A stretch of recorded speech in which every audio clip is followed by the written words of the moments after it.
My name is Michelle S. Johnson, and I am one of the co-founders and the current executive director of Fire Historical and Cultural Arts Collaborative. Well, my name is Denise Miller, and I am one of the co-founders of Fire, also a community activist and poet and professor of English and artist and chef. Fire is a place where you are accepted by who you are, no matter what you are, color, race, identity, whoever you are. It gave me the attitude to start helping other people because I got helped out by Fire. Fire is a place where activism and art, I don't want to say collide, but I believe that they come together. Momentum. Building and speed rolling downhill steadily till it struck me. Struck. That was really exciting and interesting and so different than any community experience I'd ever had before. But I'm still praying for a change. But it starts with me, her, and him.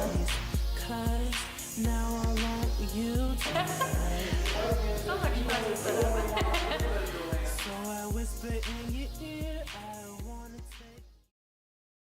When we started Fire 9 years ago, we had a real strong kind of dream and idea about creating space for people, for creating an opportunity for people who were marginalized, LGBTQ folks, youth, people of color, what have you, to be able to create an opportunity for them to enact their vision. All art should be reciprocal for both the artist and the audience and the community, and I felt like that's really what we wanted to start here. You know, the idea of having a stage for the arts, and especially artists who are artists of color, avant-garde artists, grassroots artists, things that we weren't seeing necessarily downtown. I really think that everyone who's been involved in this organization can relate to some of the struggles and collaborators looking for a place where you can share your voice and develop it. I think Fire can really become that space. What's unique about Fire is that it is intimate enough where it can retain its personalness with people, whatever role it's playing in that particular moment, but diverse enough that it can reach anybody within the community. When I look at Fire, I see the potential of kind of like a whole community culture. Fire has a lot of resources that a lot of people just don't know about. And it's that kind of environment of possibility and, opportunity that I think has kept me here, among other reasons. So we were asked by folks at the Kalamazoo Community Foundation, particularly Sharon Anderson, to identify what model we were using, what successful strategy we seemed to be drawing from. We knew very clearly that the creativity was a significant part of the organization, and creativity was a significant part of political movements that we felt attached to or inspired by. And so we came up with this creative justice model. So the creative justice model is built on 5 different principles. The first principle is first to help people identify or articulate their authentic self, what it is that they really love doing, what they feel very passionate about. I have tons of moments and memories here at Fire.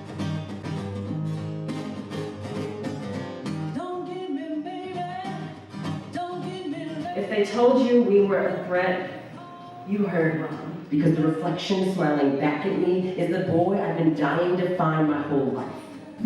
See, I look just like them.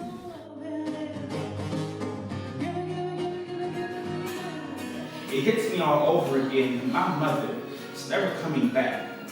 We are sisters, lovers. We are the women just outside of the battlefield. Shots rain all around us, but we keep everything between us safe. Standing from a mirror, and for the first time, I like what I see. And through all of that, we try to live normal. And I love just like them. The second piece is to help folks identify and get the skills that they need to express that authentic self. I got involved with FIRE about maybe my junior year of high school. I was doing an internship with them as an event planner. There was a lot of dreams and aspirations that I had, but I really didn't know how to accomplish those things. I didn't know what was the first step, really. My one-woman show, I just remember one day she was just like, "Samara, where's my one-woman show?" And it was like a little joke, and I was like, "No, really, I'm gonna do it." My personality isn't an accent, it's all of me. Tell me what you wanna do, 'cause I'm laying right next to you. Won't you set me free?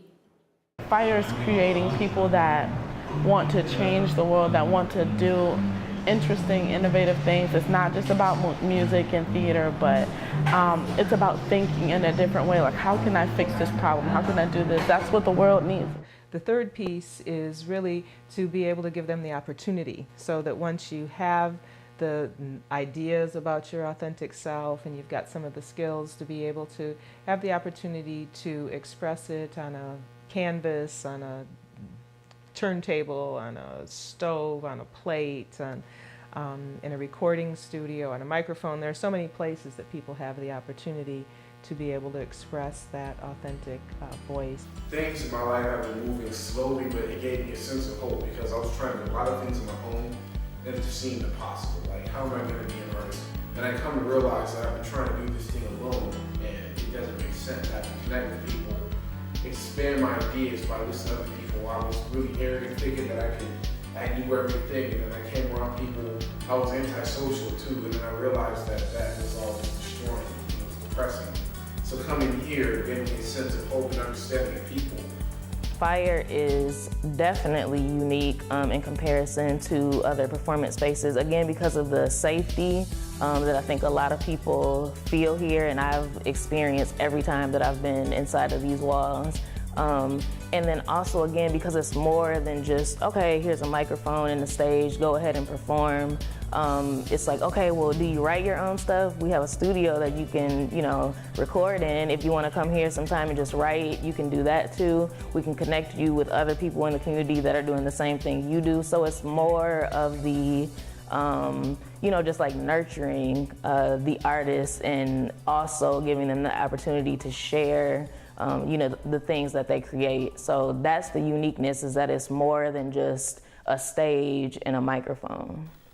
Basically, there's information written on a dark wall that shines and stands out. However, you still don't get it. So even though you see it, you don't get it. What is it? And then in a song, at some point, I explain it.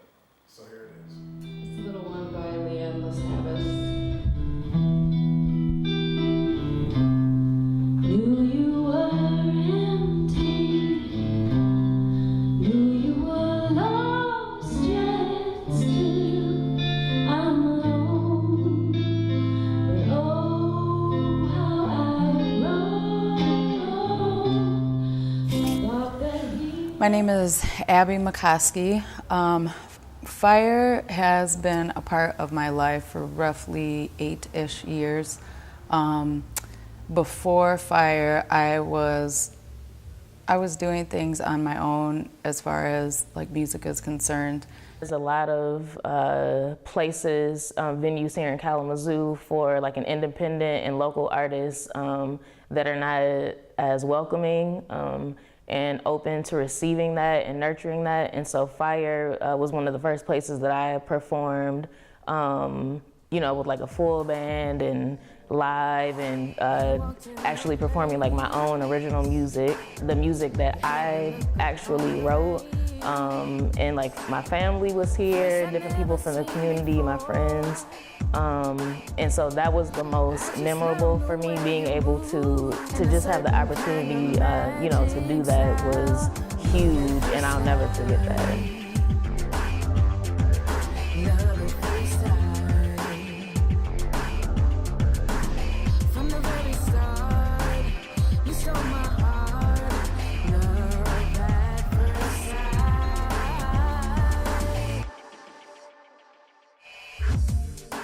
Some Denise and Michelle gave me a lot of support and would have a lot of talks with me about my dreams and about going for it. They'd ask questions like, so when's your show gonna be? Or did you write a new song yet? And it really pushed me to move forward in making art and my dreams a part of my life. But somehow I'm alright. It seems so easy just to walk, just to run. But if you leave me, I can reacquaint myself with My generation. Dear Generation X, children of ex-revolutionaries, ex-wives, ex-mothers, ex-Black Panthers, ex-sharecroppers, ex-miners. Send a postcard just to the west of I do and yes. And there will be the house built with chisel and chainsaw and hammer. So yeah, that's the house of me, really, and what I was built on. And so now you'll get some of the stories of the people that I grew from and sometimes have even grown into in different ways. So what fire means to me, honestly, is it's been a home for me, it's been a haven for me, it's been a place of not only opportunity as an artist, because I really have been able to live my dreams in so many ways through fire. My dreams of doing public art, creating a space for the community of artists that are here, new artists that maybe don't even know they're artists yet, and then also transforming community. Again, that creative justice idea, that idea that art is supposed to mean change. The fourth piece, and it's a very difficult one, but it really boils down to what we call the passion economy, that notion that somehow we can be sustained and supported from our passions. My name is Sarah Niemeyer. I have been involved with fire for about 2 years. I first started as the art curator here, so I coordinate with the Arts Council of Greater Kalamazoo and book artists for Art Hub. I also am an executive associate, so I manage our community partnerships, working with other groups in Kalamazoo to collaborate and best make Kalamazoo a better place. And I also am our greening coordinator, and we've been working on transforming the cemented lot behind our parking lot into a vibrant community garden. So this is Yadig Fire Community Garden. We have all sorts of different systems to utilize this space in an interesting way. Really in this garden, everything is a picture of collaboration. Every little thing I see connects to so many different organizations that have made this happen. For me, it showed me that I was respected instantly and just given that trust. And it taught me that, I don't need to wait around and have other people give me permission to do the things I want to do. It taught me that I can really be empowered and do those things for myself. My name is Brianna Washington. I'm the office manager / executive associate here at Fire. When I first started here at Fire, I was 16 years old. I was real quiet. I was going through a lot of things, but I was at the point where I didn't know how to handle it, and I think Fire, it let me bring out myself instead of hiding everything and keeping it inside. It let me express myself. When I started off in YLU when I was 16. YLU means Youth Opportunity Unlimited, and they help youth to get jobs. When I started off with YLU were paying me to work at Fire at first. Biz Dreams helped me because it got me to get more into my writing, to help me learn that I could make whatever I love into my career and live. Instead of having to work in a place where I didn't really want to, I could work doing something that I love and enjoy. Fire means a lot to me. Fire isn't just a place where I can go and be like, oh, that's my job, that's where I work, that's who pays me. It's like a home. It's like a whole new family that I got coming here, full of people who love and care about me and my associates and my coworkers, all that. So like this is really like a home for me. We've started to shift a little bit more from thinking folks are always going to get some kind of economic support to understanding that other elements of sustenance and sustainability are part of the process. Having a community that supports people's creative expression by coming out to shows or to liking their stuff on Facebook or buying a picture, or that there are all kinds of ways to support people in the creative arts and in the cultural arts and in social justice. And for a long time we thought that the first four were enough, looking closely at history to understand that when women speak out, when women know who they are, when they're able to articulate themselves, that's an accomplishment. When people of color, when poor people, when young people, when older people who people aren't expecting to still be creatively contributing, when any of those people we thought are going through these four models, then that's enough. But what we really realized is that a fifth principle was necessary, and the fifth principle was really embedded in the creative justice models. And that last piece is that some element has to be facilitated by for someone else or something else. Elle was like my forced coming out party. When I agreed to put on the show, I was thinking about it as a writer. I was thinking like, oh, I'm a playwright, like this is what I want to be doing. I want to put on a play. And then it dawned on me that it was a super gay play and that people were gonna see it and they were gonna start asking me if I was a lesbian, and I didn't want to lie about it. At the last show, there was a group of maybe 7 kids from Detroit that came with my brother.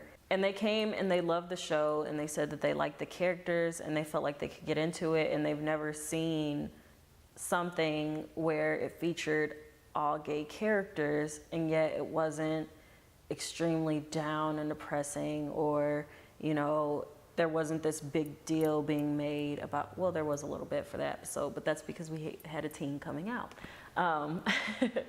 But I think the feedback has been that people are happy to see these characters on stage, because where else do you see them? I want each of them to be able to connect to a character here, because that's what we try to do with Elle, is have characters that are relatable and that our audience can connect with and walk away being like, I know that story, that was me, I know that person, etc.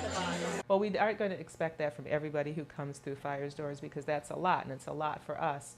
But that if you're really articulating, if you're really living the creative justice model, you're facilitating some part of that for somebody else or something else.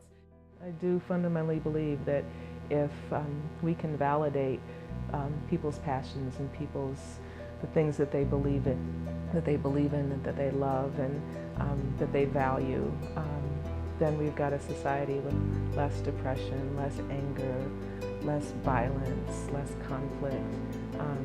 Because when we can't be ourselves, then that first place of conflict, that first place of violence is within ourselves. One of the things that I think is hugely transformative is that